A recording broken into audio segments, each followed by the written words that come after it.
ഖുർആനിലെ 12-ാം അധ്യായം സൂറത്ത് യൂസുഫിലെ 87-ാമത്തെ ആയത്തിൽ മഹാനായ യാക്കൂബ് അലൈഹി സ്വലാത്തു വസ്സലാം യൂസുഫ് അലൈഹി സ്വലാത്തു വസ്സലാമയെ നഷ്ടപ്പെട്ടു, അദ്ദേഹത്തിന് അനുജൻ ബിന്യാമീനിനെ നഷ്ടപ്പെട്ടു.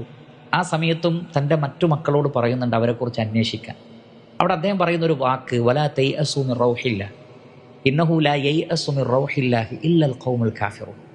അവിടെ അദ്ദേഹം സ്വന്തം മക്കളോട് പറയുന്നത് വലാ തൈഅസു മിർ റൗഹില്ലാഹ്, അള്ളാഹുവിൽ നിന്നുള്ള ആശ്വാസത്തെ സംബന്ധിച്ച് നിങ്ങൾ നിരാശപ്പെടരുത് എന്നാണ്. എന്നിട്ട് അദ്ദേഹം പറഞ്ഞു ഇന്നഹു ലാ യൈഅസു മിർ റൗഹില്ലാഹി ഇല്ലൽ ഖൗമുൽ കാഫിറൂൻ, അള്ളാഹുവിൽ നിന്നുള്ള ആശ്വാസത്തെ സംബന്ധിച്ച് നിരാശപ്പെടുന്നത് കാഫിറുകളാണ് എന്ന് പറഞ്ഞാൽ ഈമാനുള്ള ആളുകൾക്ക്, മുസ്ലിമീങ്ങൾക്ക് ഒരിക്കലും നിരാശ ഉണ്ടാവരുത് എന്നർത്ഥം. അള്ളാഹുവിൽ നിന്നുള്ള ആശ്വാസത്തെക്കുറിച്ച് അവർ ആശയറ്റു പോകാൻ പാടില്ല.